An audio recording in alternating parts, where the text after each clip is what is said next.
Hello, it's Jonathan Porterfield, and it's a Kia Soul EV. We bought this to order for a customer here on Orkney, and I'm about to deliver it today, but I thought I'd do a quick walk around tour of these great EVs. There's a lot of Nissan Leaf tech in here, and it's got sort of like a cubist type design, but it's really spacious. I really like it. So it's obviously got a parcel shelf. We've got both cables here, type 2 and also a granny cable. Lots of storage underneath, tyre inflation kit, etc, etc. So yeah, it's a really nice electric vehicle, and drives really well. It's very quiet. 3 rear seat belts, a light upholstery in the back, Isofix, electric windows. Like I said, there's a real large amount of tech here from the Nissan Leaf. The charge port's quite nice. Press the open button. There you go. You can just see it pop open. That's quite neat, isn't it? So you've got the 2, you've got the CHAdeMO connector. Obviously you've got the type 1 16 amps.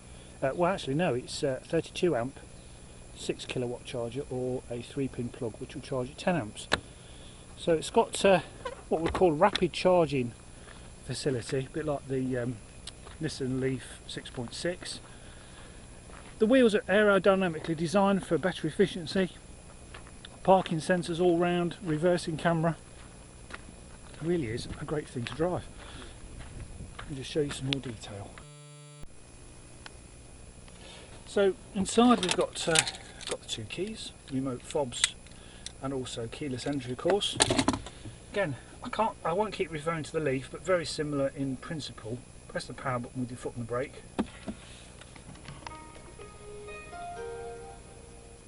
Very nice. We've got, as you can see, heated steering wheel. Yeah, all the normal things that you'd expect on a normal car. We've been averaging 4.7 miles per kilowatt hour. This is a 27 kilowatt hour battery, so with that sort of economy, is easily 100 miles is achievable. As with all EVs, it's got a gasometer, but basically at nearly 5 miles per kilowatt hour on a 27 kilowatt hour battery pack, you know, in theory you're looking at 130, 127 mile range, but probably in reality a good 100. So all the manuals are here, everything, all the information. Guys, say this car is actually sold, but it is as new and showing just 7,000 miles. Steering wheel controls, again very familiar to the Nissan Leaf. Electric windows. At night, the surrounds of the speakers, through a control here, actually you might be able to see it, they change colour. There you go, look. So we're on blue, and it'll slowly change to purpley red. I quite like that. And at night, last night when I picked this up, that was quite pleasant. We've also got lighters underneath the armrests which illuminate the door pocket. So and you can actually turn it off. There's a control here. You can do it to the music, so as you're playing music, the lights will basically keep pace with the beat of the music. Quite like that. It's quite geeky. But yeah, lots of information, of course, on the central display. Again, very similar to the Nissan Leaf. Sat-nav, map, media, radio, DAB radio, AM, FM, heated seats, automatic climate control. You can preheat the car on a timer. So yeah, lots of things to play with. Touchscreen, of course. So yeah, loads and loads of information through the main screen. I really like it. Like a conventional gear knob. So press the button in, reverse. Nice, lovely, clear rear camera, and beepers. Neutral, drive, and B for engine braking. So let me take you now for a short test drive. Drive, take your foot off the accelerator, squeeze the throttle, and away we go. Very, very quiet in the Kia Soul. I'd say it's quieter than the Leaf. Yeah, there's less of that whine, and it has got an outside audio warning as well, but it's very refined.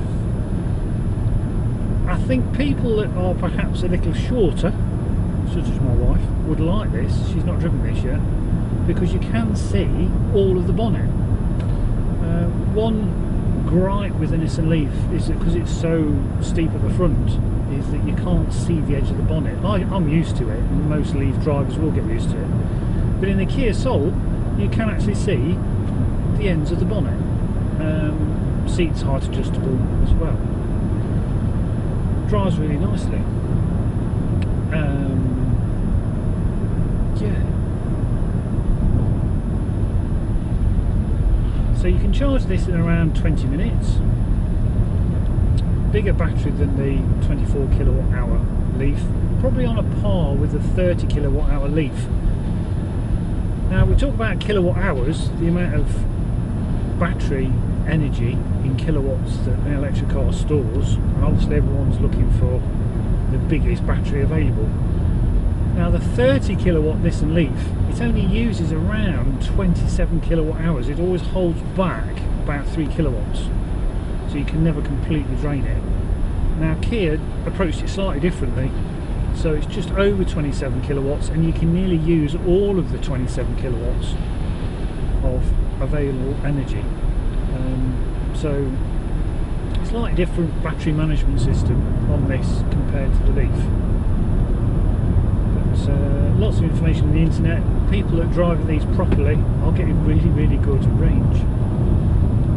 So I'm looking forward to handing this over later today to my customer here on Orkney, who bought a Peugeot Ion off me nearly 3 years ago, and he's so obviously sold on the idea of EVs. He's now getting rid of his smelly diesel Peugeot, and he's going to be a complete 100% EV family.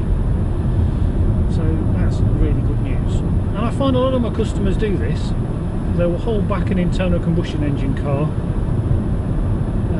and say, well, we'll keep this for longer trips.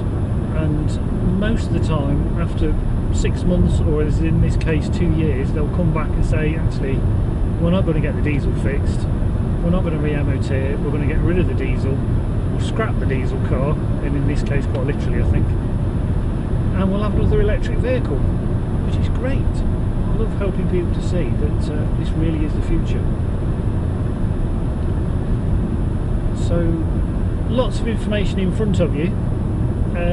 You've basically got a meter that tells you whether you're driving in the eco zone or the power zone, and whether you're in the regen zone. So this has got regen braking,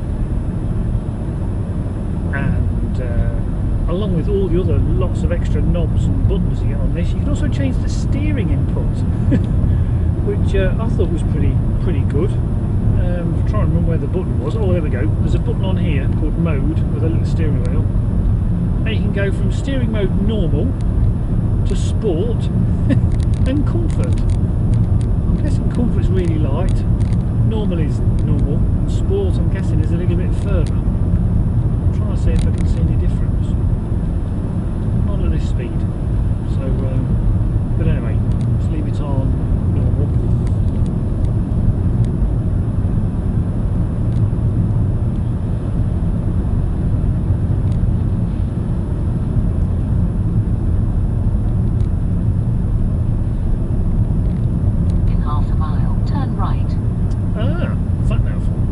Play with the sat nav late last night, saying take me back to Aberdeen, so it's directing me back to the Scrabster ferry, which will take you across to Thurso. Nice regen. Let's put it in B. In a quarter mile, turn right onto A90 and 65.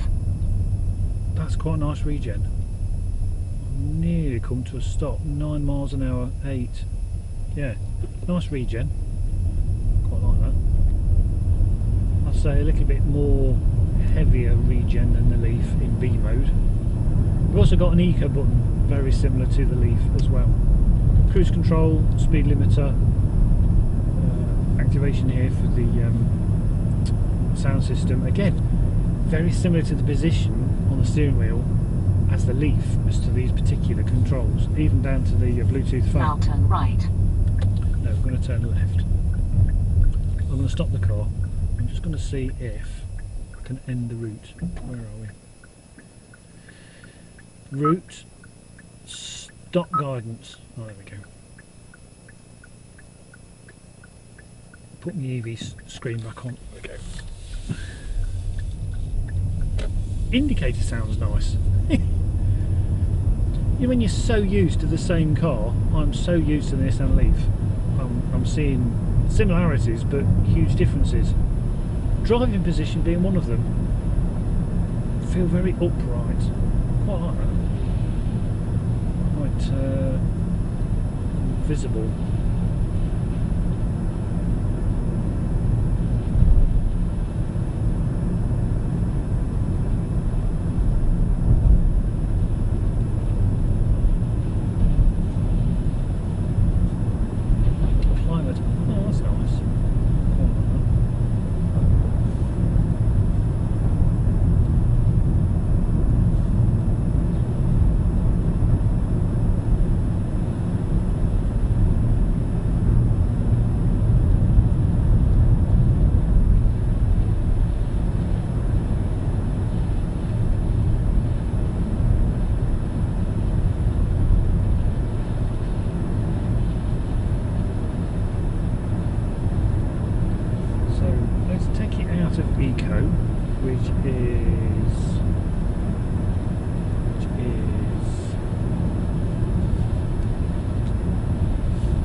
Eco button down here. There we go.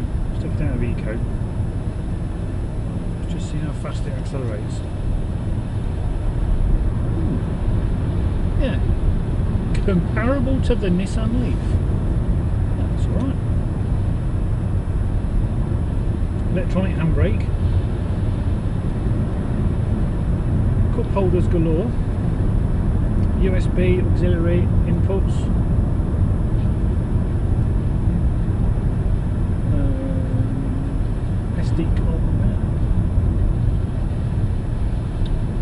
Right, as regards music, there is no CD player. Let's go on media. No media file. Right, so it's radio and basically, I quite like the radio. Nicely laid out. So as regards music, which is becoming the norm, is a MP3, USB, auxiliary input, or Bluetooth. Bluetooth your music from your phone. So who'd have thought that CDs would become out of date? There you go. That's what everyone's doing these days. Is downloading your music from the internet. So servicing on any electric vehicle is a pollen filter change, which is a pollen filter underneath the dash. Check the tyres, check the brakes, which should last a lot longer than normal cars because you use regen braking. And screen wash. Every 2 years change the brake fluid, and apart from that there's nothing else to change or service on an EV.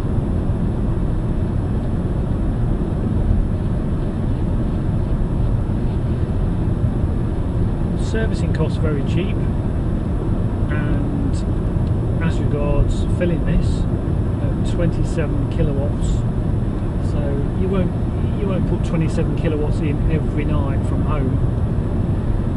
If you run it down to sort of, I don't know, 4%, so you've got 4 miles left and you filled it up overnight, depending on how much you pay per kilowatt.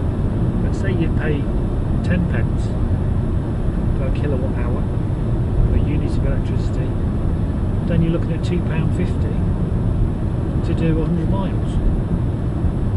Petrol is nearly £5 a gallon, so so you're looking at 200 miles is going to cost you £5, and that's if you fill up at home.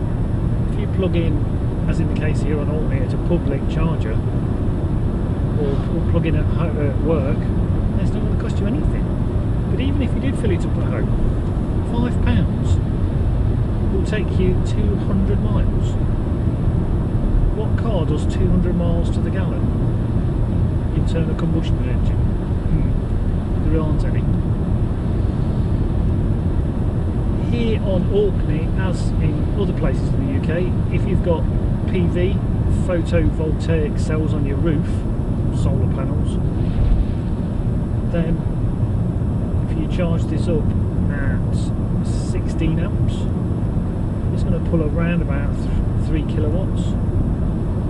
If you charge this up at 10 amps from a 3-pin plug, this will pull just over 2 kilowatts. If you've got a 3 kilowatt, 4 kilowatt solar around your roof, then you will be charging this up from the sun. If you have a wind turbine, then 5 kilowatt wind turbine, then obviously you can charge it up from the wind. But what I'm also saying is that if you get something called a Zappi, again, I'm not paid to say this, but Zappi is a new electric car charger that talks to your renewables and will charge just underneath what your renewables are actually making, which is just brilliant. So check out their website. It's called My Energy, and energy spelt with an I at the end instead of a Y. Look up My Energy, or Google Zappi, Z-A-P-P-I. Great home charge unit, same cost as a normal home charge unit, but will talk to your renewables, be it wind or solar. So in effect, when you're charging your car, it will always be charging off your renewables and won't pull up any shortfall off the grid, which is brilliant. You can still override the system. So say you really do need to charge up, then you can override it and pull any shortfall from your renewables. You can pull the shortfall off the grid. What do I mean? Well, if this is pulling 3 kilowatts and you want to fully charge it, and your solar panels are only producing 2 kilowatts, then it will put everything from your solar panels into the car plus 1 kilowatt off the national grid. So you'll be paying for some electricity, a tiny amount, but you've got that facility to charge your car. And if you're in no particular rush, then charge it when the sun's out or when the wind's blowing. But you've still got that ability to charge up really quickly should you want to.